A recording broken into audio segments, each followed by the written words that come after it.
This is big. This is big. The big show. So big. The Big Show. Kiss 92. Welcome to The Big Show and The Big Show TV. We are live on Facebook as well as YouTube around the world. Right now, we have Darryl David with us. Good morning, Darryl. Good morning, Glenn, Tim, Angel. Good morning. It's been a while since I think all of us have seen you because you've been so busy. Yeah, long time. I think last time you and I were on was with Glenn. It was during COVID. Yeah, it was on the other radio station. On a virtual setup. Yeah, That's and right. since then you've gone on to do quite a few things, including writing a book. Yes, I have. And that's what we're going to be talking about because you're going to be launching this book officially later on today at 6 o'clock at the National Library. Leading with Peace. I mean, what was the inspiration behind writing this book? I think I'd spent quite a few years in leadership roles, both in the corporate, public, private sector. And I felt that I've been very blessed to have good people I've worked with, people that have been good mentors to me. And I thought, okay, maybe it'd be good to try and share some of this experience in that leadership space, because my background was I spent many years as an educator, and it really I think it's great to if you have knowledge, if you have experiences, just share them. It's not as if that you're better than anyone or you want to tell people what to do. It's just sharing them, and if people read it and it touches something in them, that's great. So don't gatekeep all your information, basically, right? All right, well, we're going to be asking you what the book is about and stuff like that in just a little bit. But I want to start with asking you about the title, okay? Leading with Peace. Most people I know who have written a book, they always say the hardest thing about the book is coming up with the title. And I'm just wondering, Leading with Peace, how many other potential titles did you have to go through before you decided to pick Leading with Peace? Okay, actually, Peace came. The title Peace came about quite early on. One of the books that's really made an impression on me is called The Book of Joy. Okay. It's by the Dalai Lama and Archbishop Desmond Tutu. What's amazing about it is you have a Buddhist leader and a Christian leader co-writing a book about joy. So as I read that, it made an impression. I thought, okay, what is it that we typically search for as people, as humans, besides joy? And I mean, I realized that we look for peace. And if you look at most of the major religions of the world, that's what people typically work towards. So it got me thinking, got me curious and doing a bit more research about it.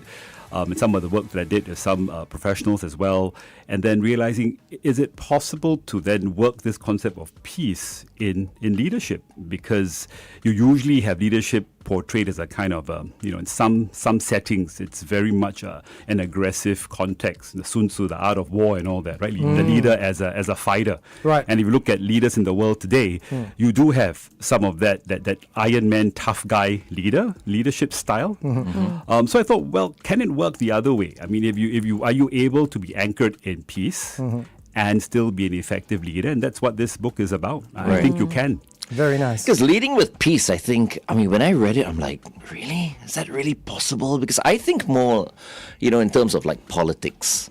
It's not impossible, but it is extremely difficult, I think, because of the decisions you need to make as a leader sometimes, I feel like most of the time, you might have to make a decision that may not give you that peace, but it's for the betterment of the situation, So what's your take on that? Well, first of all, thank you for reading the book. Very kind of you to take the time to do that, Glenn. And you're spot on. I think often, whether it's politics, whether it's in the corporate world, and even sometimes in our personal lives as parents, and that's why I reference some of my journey with my children in this book.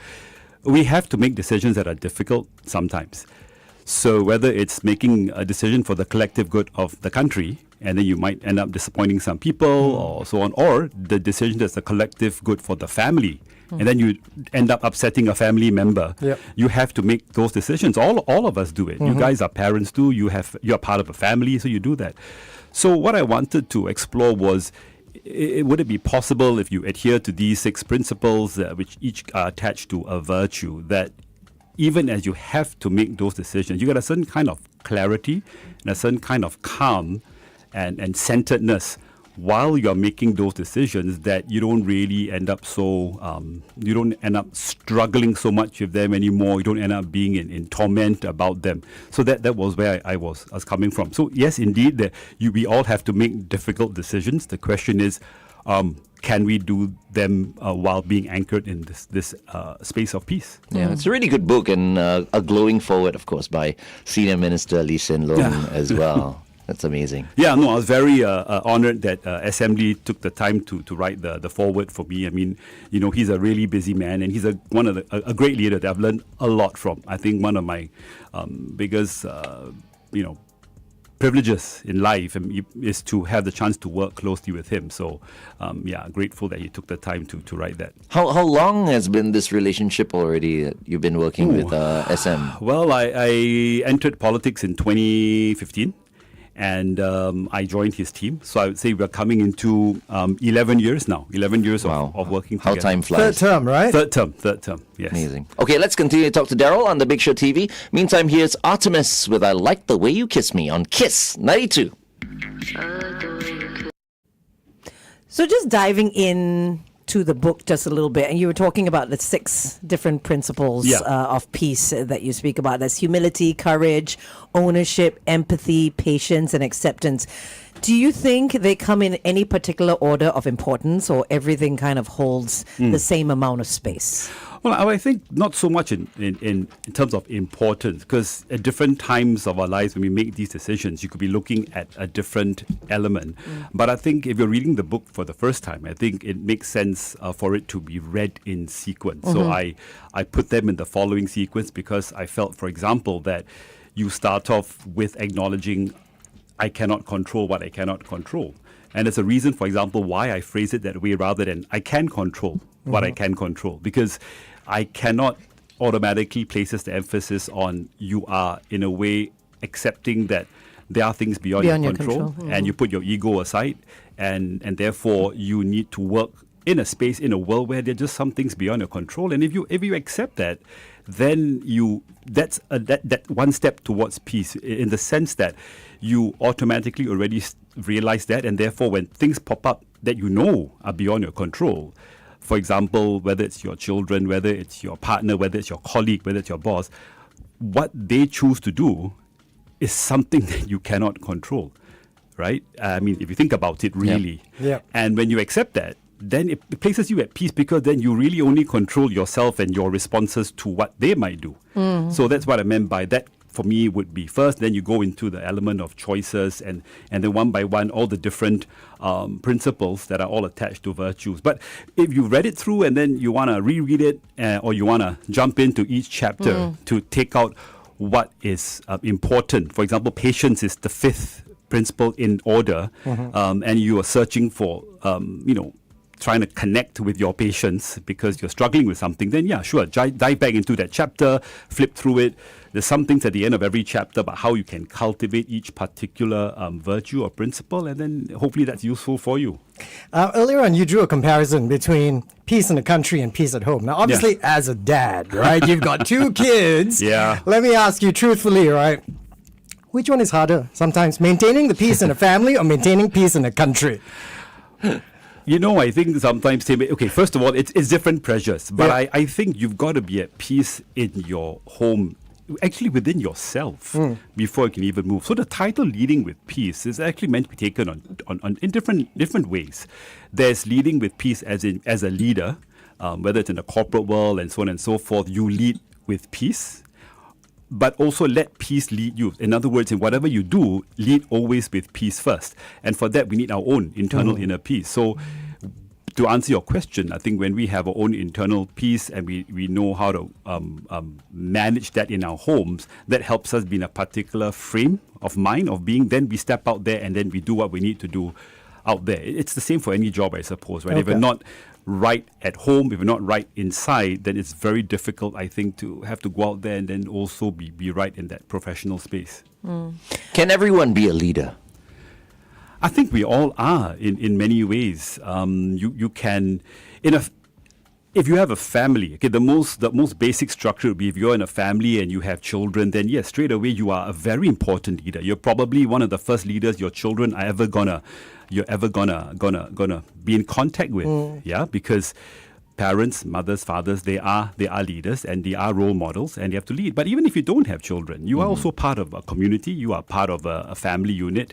Who's to say you can't take the lead as an elder brother in a particular family structure, or take the lead as being in a group of friends? So I think everyone would have an opportunity to be a leader. But of course, if you're talking about being in a leadership position whereby you're actually in a corporate setup, in a professional setup, and you're leading a team, then those would require those come with different sets of pressures. There would be a different dynamic. But the principles actually are fundamentally the same. So I believe these 6 principles and the virtues can actually be applied both in your personal leadership of yourself, of your family, and then of your team, your people that you work with. Yeah, the reason why I say this is because over the years, you have your bosses who will assess you.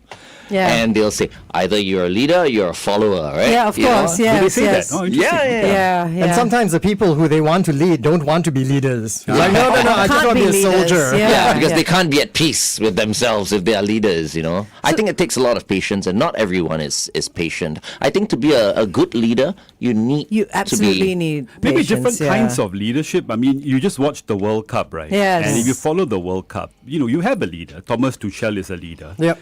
The captain, Harry Kane's a leader in a very structured sense. But you have this player called Jordan Henderson who was in the squad. Yeah. He broke his wrist, poor guy, right? And he's not going to play a significant part in terms of on-field kind of leadership, but he's there to be a kind of a leader in terms of the elder statesman, the senior person in the whole squad. So I think if you look at leadership, I think it's bosses who say, for example, that you're either a leader or a follower. I think it's a little bit myopic in the sense that, in a corporate structure, there will be a CEO, there will be a deputy CEO, but there are also many people who can add value or who are relevant in a leadership role. It may be an informal leadership role, but often those roles are really important. I mean, someone like you're a veteran in the industry. I'm sure that if there was a young producer, presenter, then say, hey, Glenn, lead. Be that mentor, be that person that guides them along the way, right? Or yourself, Angel and Tim. I mean, in fact, all 3 of you have been around for so long. Hey, Even though we're you leaders. look young. Making us feel so old. We got traffic coming. All right.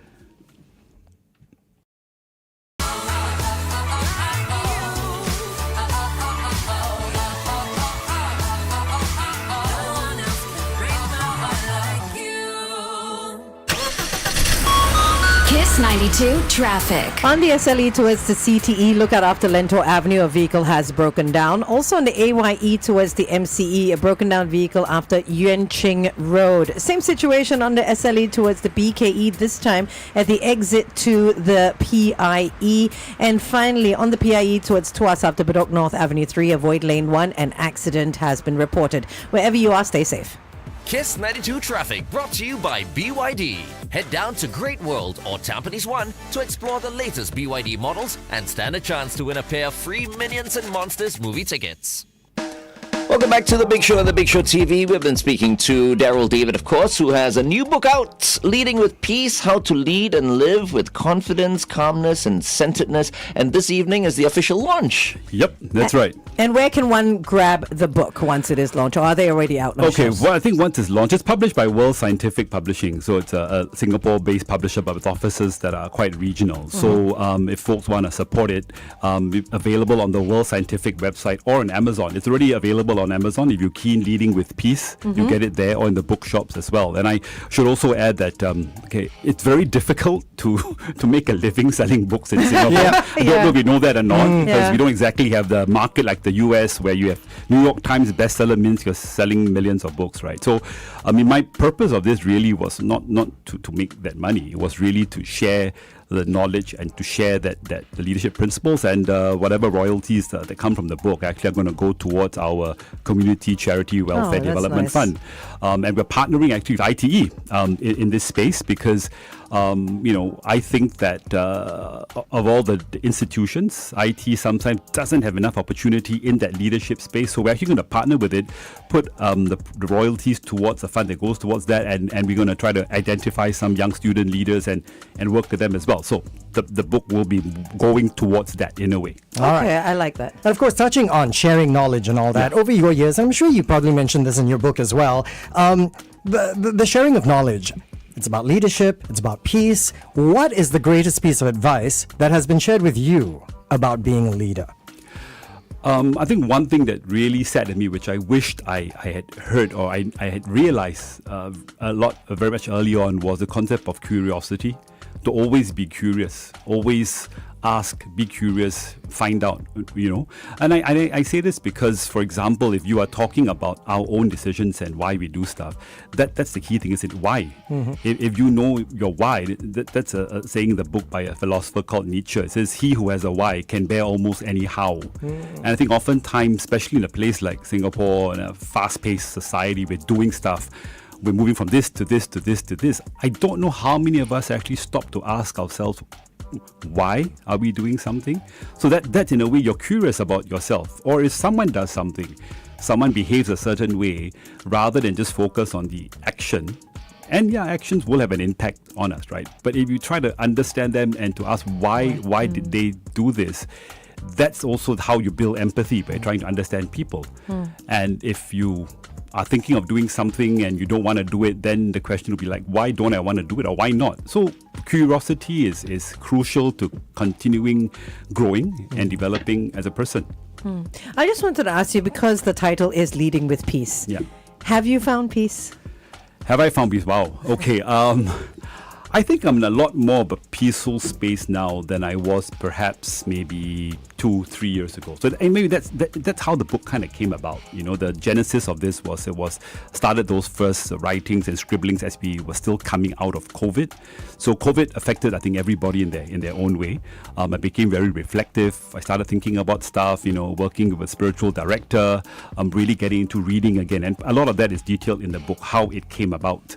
So I think it's never gonna be a destination. I think it's a continuous journey. I know it sounds like something you see on a back of a quote, or a greeting card, a Hallmark card or something, but it's true. I think it's always gonna be a journey. But as long as where you are now is in a better place in terms of where you were yesterday, then you keep going. So I would say I'm in a much better place in terms of peace now than I was, say, 1, 2, 3 years ago, and hopefully it continues to be that journey. Nice. We are mellowing. We are.